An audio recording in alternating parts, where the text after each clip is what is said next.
अस्सलामुअलैकुम दोस्तों, मेरा नाम हमज़ा ख़ान है और आप देख रहे हैं मल्टी इलेक्ट्रिकल टेक्नोलॉजी। दोस्तों, आज की वीडियो में मैं आपको बताऊंगा हायर इन्वर्टर एसी के बारे में कि हायर इन्वर्टर एसी में E7 एरर क्यों आता है और इसमें क्या फ़ॉल्ट आ सकता है। तो E7 फ़ॉल्ट के बारे में बताऊंगा कि इसमें ये फ़ॉल्ट क्यों आता है और इसको आप कैसे ठीक कर सकते हो। तो आपको मैं इसकी स्टेप बाय स्टेप समझाने वाला हूँ। ये छोटी सी वीडियो है, इसको स्किप मत करिए। वीडियो को आप पूरा देखेंगे तो आपको तब समझ आएगा। अगर वीडियो को आप स्किप करेंगे तो इस वीडियो को आपको कोई फ़ायदा नहीं है। और इसका मैं आपको फ़ॉल्ट दिखाऊंगा कि हमने इसका जो फ़ॉल्ट पकड़ा है वो हमने कहाँ से पकड़ा है और उसमें क्या फ़ॉल्ट आया हुआ है। तो आप लोगों से ये गुजारिश है कि हमारे चैनल को सब्सक्राइब करें, बेल आइकन को प्रेस करें ताकि HVAC से रिलेटेड जितने भी वीडियोज़ है वो आपको बर वक्त पहुँचती रहे। तो चले दोस्तों, टाइम को बिना वेस्ट किए वीडियो को करते शुरू। अच्छा फ्रेंड्स, हमारे एक दोस्त है अली भाई, उसने मुझे फ़ोन किया कि हमज़ा भाई हमारा इस तरह का हायर इन्वर्टर एसी है और वो E7 एरर दे रहे हैं। तो मैंने भाई से पूछा कि भाई ये कब से दे रहे हैं E7 फॉल्ट। तो उसने मुझे बताया कि हमज़ा भाई हमने तो एसी को इसी तरह छोड़ा था। जब हमने एसी को लास्ट टाइम छोड़ा था तो एसी हमारा ठीक चल रहा था। तो अभी जब मैं एसी को ऑन करने लगा हूँ तो एसी में अचानक E7 एरर आ रहे हैं और उसका डिस्प्ले भी ऑन होता है। जैसे मैं ऑन करता हूँ तो उसका डिस्प्ले ऑन हो जाता है, फिर E7 एरर आता है। उसके बाद फिर एसी हमारा चलता नहीं है, ना हमारे इस एसी के अंदर जो मूड है वो चेंज होता है। तो फ्रेंड्स मैं फिर मैंने कहा चल मैं आ जाता हूँ। तो फ्रेंड्स मैं वहाँ पे गया हूँ, तो मैंने उसको चेक किया एसी को। मैंने कहा भाई एसी के अंदर क्या फॉल्ट आ सकता है, ये एसी E7 एरर क्यों दे रहे हैं। तो फ्रेंड्स उसका इंडोर भी मैंने चेक किया। बिल्कुल जब मैंने एसी को ऑन किया तो एसी E7 एरर दे रहा था और उसके बाद एसी पर ट्रिप हो जाता था। अच्छा फ्रेंड्स, उसमें क्या फ़ॉल्ट आ सकता है। तो फ्रेंड्स इन्वर्टर एसी के अंदर 2 किट लगे होते हैं, एक इंडोर के अंदर होता है और एक आउटडोर के अंदर होता है। ये जो E7 जो एरर है वो आउटडोर का एरर है। जब हमारा आउटडोर वाला किट ऑन नहीं हो रहा हो तो तब ये E7 एरर देता है, ठीक है ना। ये E7 का एरर है।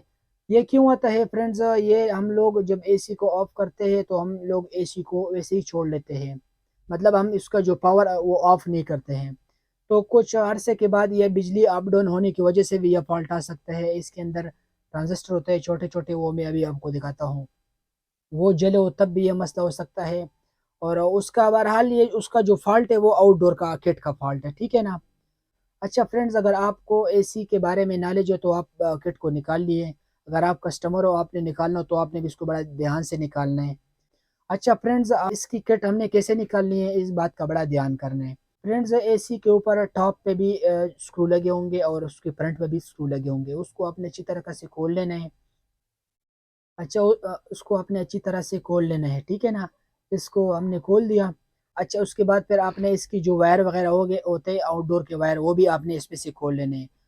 दोस्तों, अगर आप इसकी वायर को निकालेंगे तो आप इसकी तस्वीर भी लेके रख लें अपने पास। अगर दोबारा आप किट को लगवाएंगे तो आपको फिर आसानी होगा।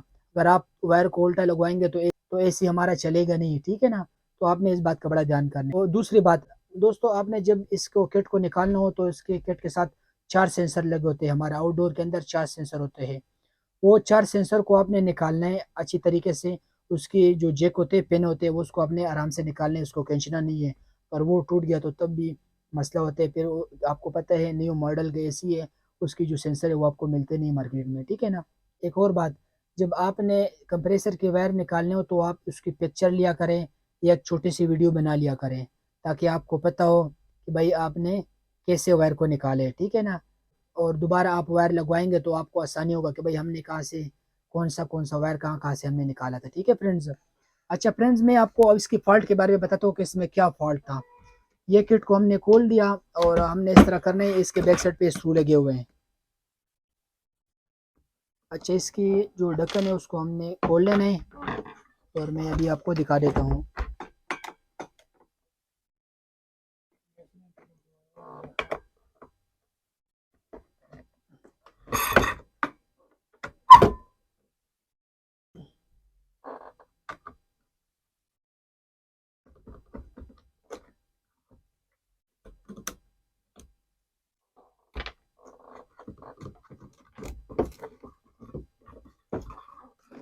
अच्छा फ्रेंड्स, इसको मैंने निकाल लिया। उसकी ये छोटे छोटे डायोड होते हैं, ये आप देख रहे हो। ये छोटे से एक डायोड ये लगा हुआ है और एक ये लगा हुआ है और ये रेडनार फ्यूज ये लगा हुआ है। इसको आपने चेक करना है अच्छी तरीके से मल्टीमीटर से। इसके ऊपर भी मैं आपको एक वीडियो बना के दूंगा कि ट्रांजिस्टर को आप कैसे चेक कर सकते हो।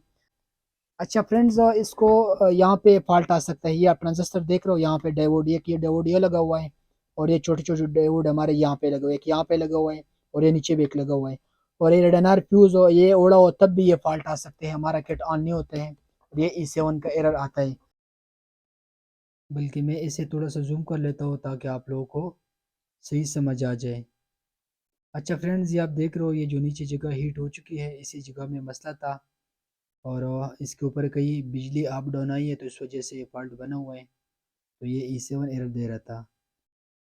अच्छा दोस्तों, इसके अंदर ये कैपेसिटर ख़राब था, इसको हमने चेंज कर दिया और हमारा मसला हल हो गया। इसको हमने चेंज कर दिया और यहाँ पे हमने इसकी जो दो टांके वो लगवा दिया, तो हमारा मसला हल हो गया, ठीक है ना। और यहाँ पे हमने इसकी जो टांके है वो भी हमने ताज़ा कर दिया, क्योंकि ये भी हीट हुआ था तो ये भी लूज़ हो सकता है, इसको भी हमने ताज़ा कर दिया ताकि वो भी मसला ना बन जाए। बस ये छोटा सा फॉल्ट था, और ये बकाया ट्रांजिस्टर वगैरह इसकी ठीक है, सिर्फ ये कैपेसिटर इसका ख़राब था, इस वजह से ये कट ऑन नहीं हो रहा था तो ये फॉल्ट दे रहा था।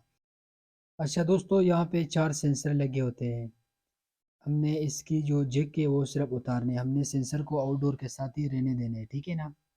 तो इसको हमने उतार दिया, यहाँ पे वो इसी तरह वो नंबरिंग होता है, मतलब वाइट होता है, रेड होता है और येलो होता है, इस तरह मिक्स 4 सेंसर की जैक होते हैं, हमने इसकी सिर्फ जैक उतारना है, ठीक है ना। हमने इसको जो सेंसर है उसको हमने आउटडोर से नहीं उतारना, ठीक है। और यहाँ पे हमारा जो आउटडोर का फ़ैन होता है, यहाँ पे फ़ैन वाला जैक लगा हुआ था, इसको हमने उतार दिया, ठीक है ना। और दोस्तों, यहाँ पे कंप्रेसर की वायर लगती, 3 वायर, ये आप देख रहे हो, यहाँ पे हमारे 3 वायर लगती है, रनिंग स्टार्टिंग कामन। और वायर को हमने उतारा हुआ है, और अभी हमने इसको हल कर दिया। अभी दोबारा इसे हम लगा लेते हैं, जैसे हमने इसकी किट को लाए पूरा, उसी तरह हमने दोबारा इसके अंदर किट लगा लेना है, तो मसला हमारा हल हो जाएगा। फ्रेंड्स, अगर आपने खुद ही करना तो वो भी अच्छा है, तो आप कोशिश क्या करें, किसी इलेक्ट्रॉनिक्स वाले बंदे से क्या करें, क्योंकि वो आपको सही टिक करके दे सकते हैं, क्योंकि ये महंगा यूनिट है, अगर आपसे टांका भी थोड़ा सा गलत लग गया तो फिर भी मसला हो सकता है। तो फ्रेंड्स, मैं आपको इसके ऊपर भी एक वीडियो बना के दूंगा, और उसमें मैं आपको बताऊंगा कि आप इसकी डायोड और ट्रांजिस्टर वगैरह इसको आप कैसे चेक कर सकते हो। तो उम्मीद है दोस्तों आपको वीडियो की समझ आ गई होंगी। किसी भी दोस्तों का जहन में सवाल हो तो हमसे कमेंट बॉक्स में पूछ सकते हो। हमजा भी खुद इजाज़त, तो मैं याद रख के, अल्लाह हाफिज़।